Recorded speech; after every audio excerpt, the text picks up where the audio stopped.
bahwa yayasan kegiatannya hanya untuk 3, yaitu sosial, kemanusiaan, keagamaan. Jadi kalau ingin cari duit, gunakanlah PT, CV, firma, atau koperasi. Boleh-boleh saja yayasan itu mencari keuntungan dari hasil kegiatannya.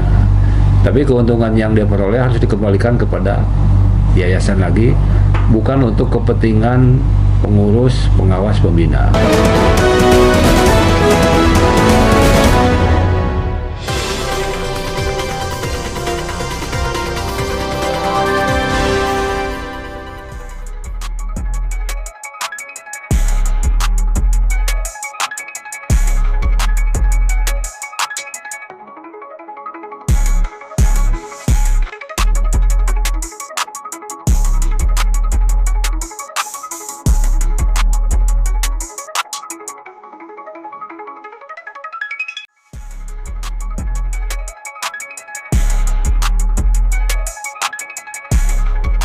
Halo, assalamualaikum, selamat siang pemirsa TV Notaris dimanapun Anda berada. Kembali bersama Luki Nugroho. Saat ini kami berada di Surakarta atau Solo dalam rangka meliput acara diskusi atau seminar kenotariatan.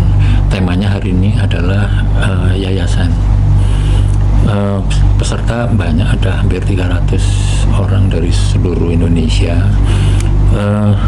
Ada 2 narasumber, yaitu Dr. Habib Haji dan Dr. Hafid Muhammad Hafid.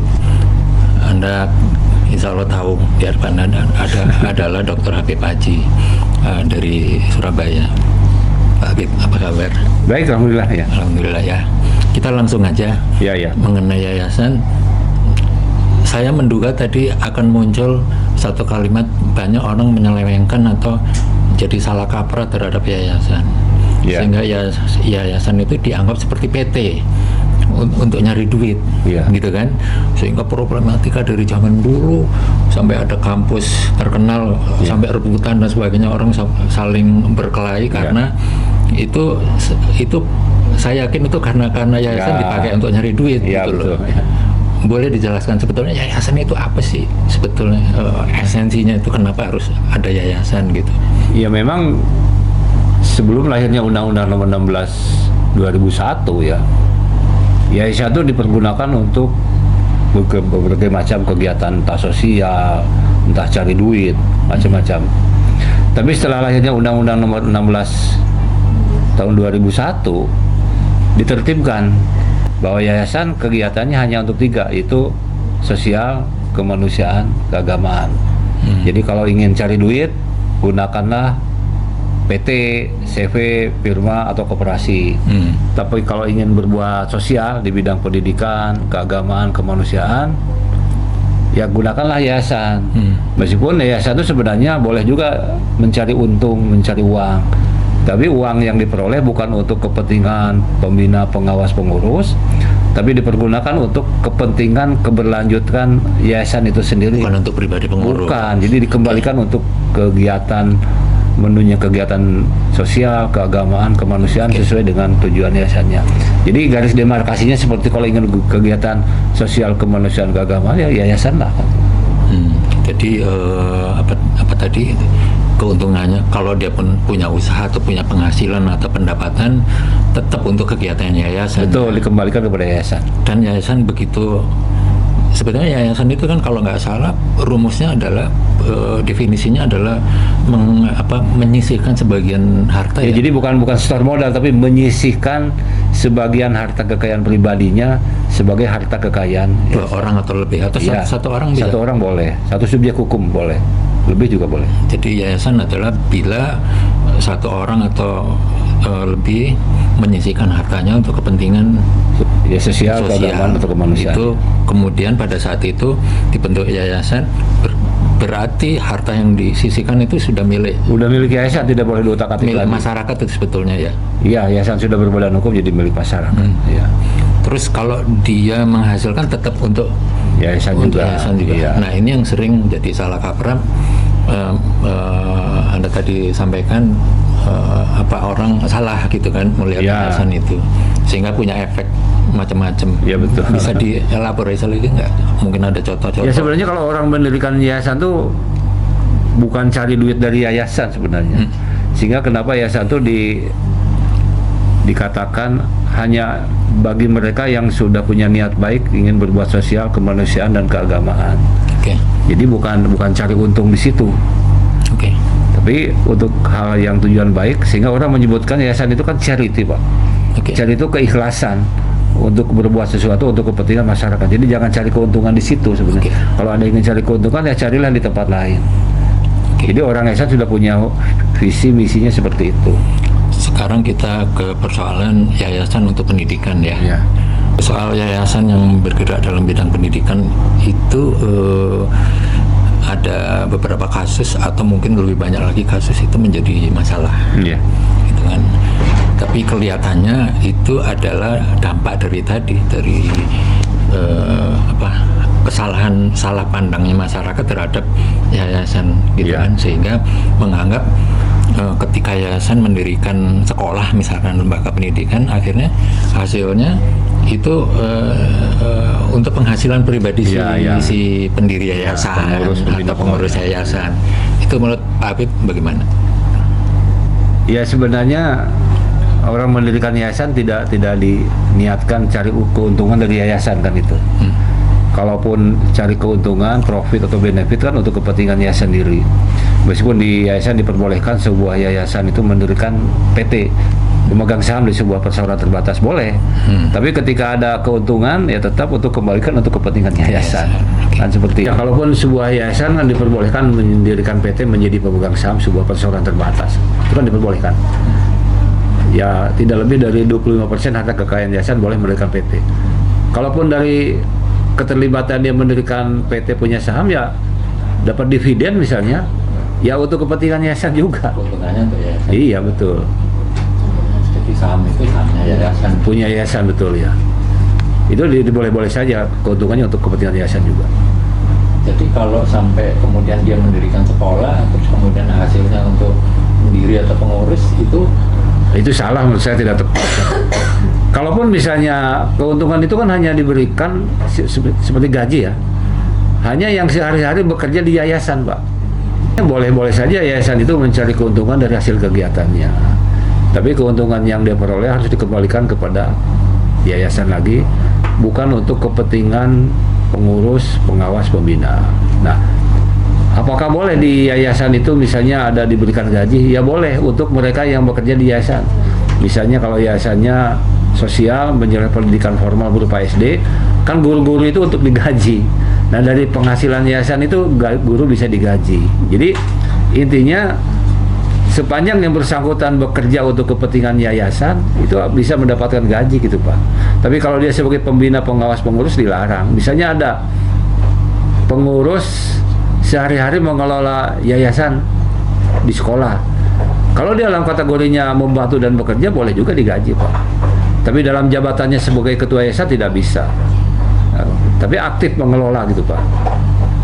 Aktif mengelola yayasan. Dia bisa digaji. Kalau sebagai karyawan, pegawai boleh kan itu. Walaupun dia statusnya pengurus. Pengurus kan gitu. Tapi statusnya kan bekerja kan gitu. Tapi kalau statusnya sebagai pengurus ya tidak bisa. Jadi harus bisa membedakan kapan dia akan berstatus sebagai pengurus, kapan dia sebagai bekerja di yayasan. Jadi misalkan mendirikan lembaga pendidikan, terus kemudian hasilnya tetap untuk kepentingan yayasan, ya kan. Terus kemudian kalau di situ ada pegawai, misalkan direktur sekolahnya, misalkan dia salah satu pengurus yayasan, atau dia mungkin pembina, itu boleh nggak? Maksudnya apakah dia menerima gaji atau bagaimana? Kalau dalam kedudukannya sebagai pembina, pengawas, pengurus, itu tetap tidak dapat gaji apapun, Pak. Paling dalam praktek sering disebutkan ada uang transportasi, uang rapat, itu masih boleh. Tapi kalau namanya gaji tetap tidak bisa, Pak. Tapi intinya mereka tiga institusi ini boleh nih, pembina, pengawas, dan pengurus itu boleh. Tapi bentuknya bukan gaji sebutannya, Pak. Mungkin bentuk-bentuk yang lain, misalnya uang rapat, Pak. Dia sebagai karyawan atau sebagai pembina, pengawas, pengurus ikut rapat gitu. Itu masih tapi boleh. Kalau sebagai pegawai misalkan jadi kalau di situ sekolah jadi kepala sekolah misalkan. Nah itu lain pasti berbeda. Itu kan sebagai pegawai yayasan namanya. Nah, itu. Kalau dia pengurus boleh nggak kira-kira? Mendapat gaji? Iya, dia sebagai kepala sekolah misalnya. Itu ada konflik of interest, rata-rata nggak bisa. Jadi harus dihindari ya. Dihindari kan gitu. Lebih baik jadi pengurus ya pengurus, jadi pengawas jadi pembina. Biarkan yang mengelola sekolah lainnya ya orang lain lah gitu. Jadi intinya kalau orang punya uang, kemudian untuk kegiatan sosial, ya sudah itu dilepas, nggak boleh. Iya betul. Nggak boleh untuk keuntungan ya. Tidak boleh mengambil keuntungan apapun. Ya untuk kepentingan sosial aja.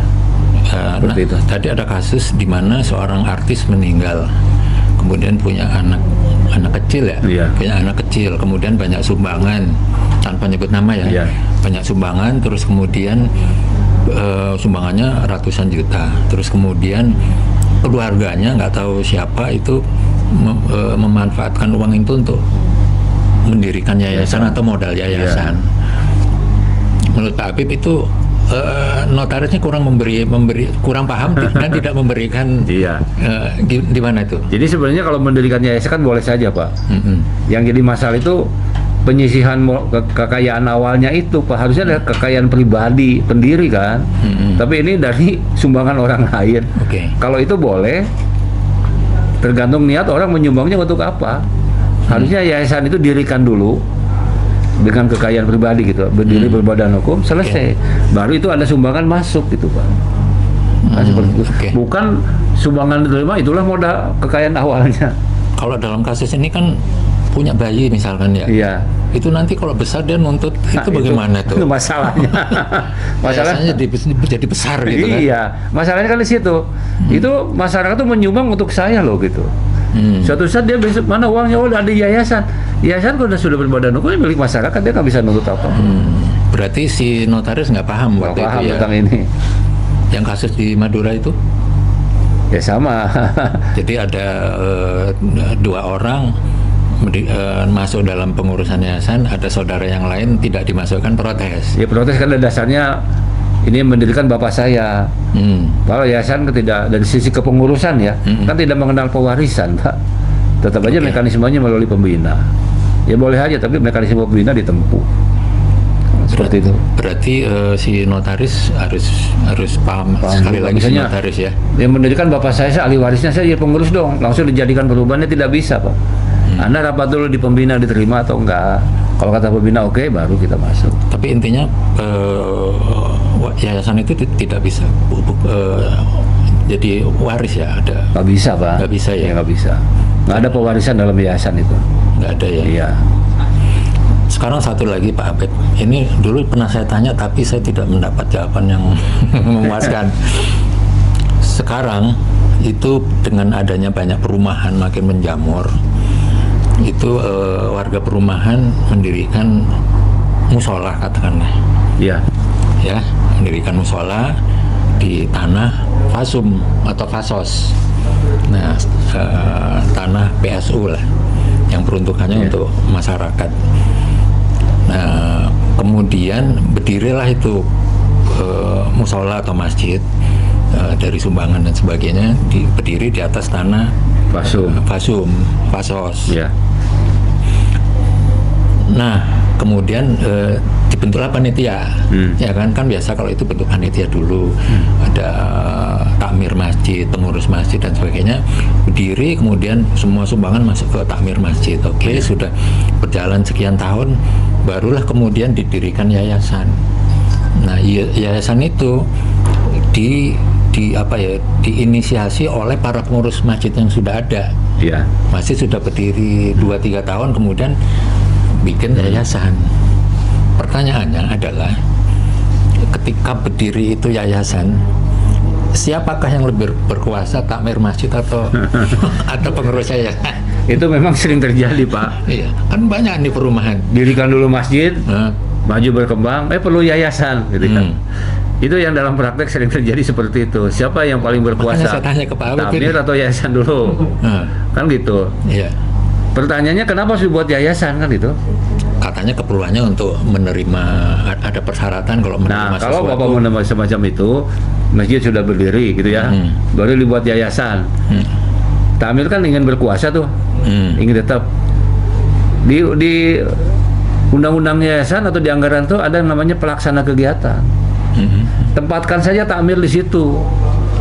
Di dalam yayasan itu. Iya, pelaksana kegiatan masjid dengan istilah lain takmir masjid kan oleh Pak. Itu di bagian pengurus ya? Ya, diangkat oleh pengurus yayasan. Oh, itu masuknya di anggaran dasar ada namanya pelaksana kegiatan. Oke, terus? Nah, sebutkan aja di situ. Karena yayasan ini punya masjid, maka pelaksana kegiatannya dengan nama takmir masjid gitu. Berikan kewenangan oleh pembina. Nah, ini kan masalahnya begini, antara pembina dengan takmir masjid itu lebih tinggi mana? Karena yang mendirikan Ya kalau di yayasan itu tetap pembina, Pak. Gitu ya? Ya makanya Bapak masukkan pelaksana kegiatan takmir masjid, bikin anggaran rumah tangga biar dia bergerak sendiri. Itu yang salahnya di situ. Iya. Jadi bikin anggaran rumah tangga, ada pelaksana kegiatan, diberi nama takmir masjid, dan dia berkuasa. Paling dia hanya lapor aja kalau ada penggantian takmir. Terus mengelola uang, menentukan khutbah Jumat, Idul Fitri, ya. Gitu aja caranya, Pak. Jadi yayasan tetap berlaku kan itu. Biar yayasan punya kewenangan sendiri juga melalui pengawas, pembina, pengurus. Ini sebenarnya semacam penemuan hukum, Pak. Nah, ini kalau ketemu Dokter Habib nih, penemuan hukum aja. Tanya notasi mana pun nggak ada. Bisa temukannya begitu, ternyata ada tuh Pak yang bisa. Ya udah Pak Habib gitu aja sudah. Tapi di anggaran dasar diperkuat gitu Pak. Jadi yayasan untuk keluar bisa terima uang, internal pun takmir masjid ada payung hukumnya tuh di yayasan gitu. Itu harus dengan persetujuan warga nggak? Karena ini tanah pasum ini masalahnya. Berdiri di atas tanah pasum. Apa wajib. Itu jadi syarat itu ya. Untuk berdirinya masjid kan. Iya. Iya apa-apa. Misalkan diwakili oleh ketua RT atau ketua RW. Ya ada beberapa ketua RT suruh ikut tanda tangan lah sebuah pernyataan bahwa sudah ada masjid didirikan yayasan, kami setuju gitu aja Pak. Itu berlaku nggak untuk masa berlakunya pengurus itu atau pembina dan ya, sebagainya? selama masjid ada aja. Oh gitu ya. Iya.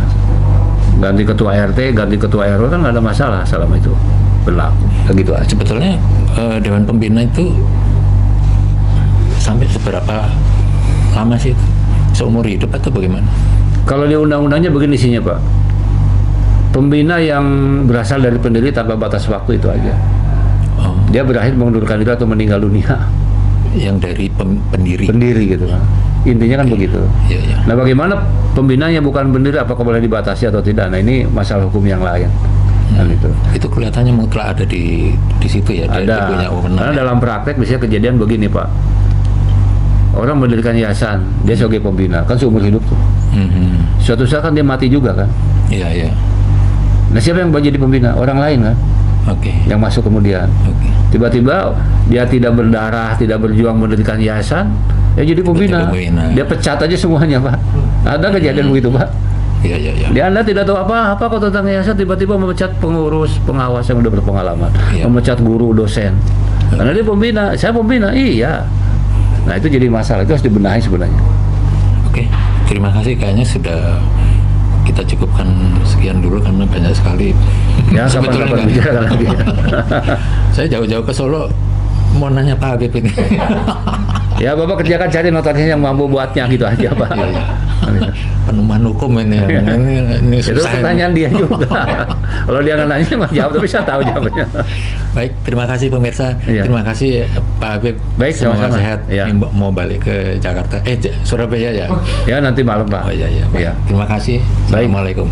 Waalaikumsalam warahmatullahi wabarakatuh.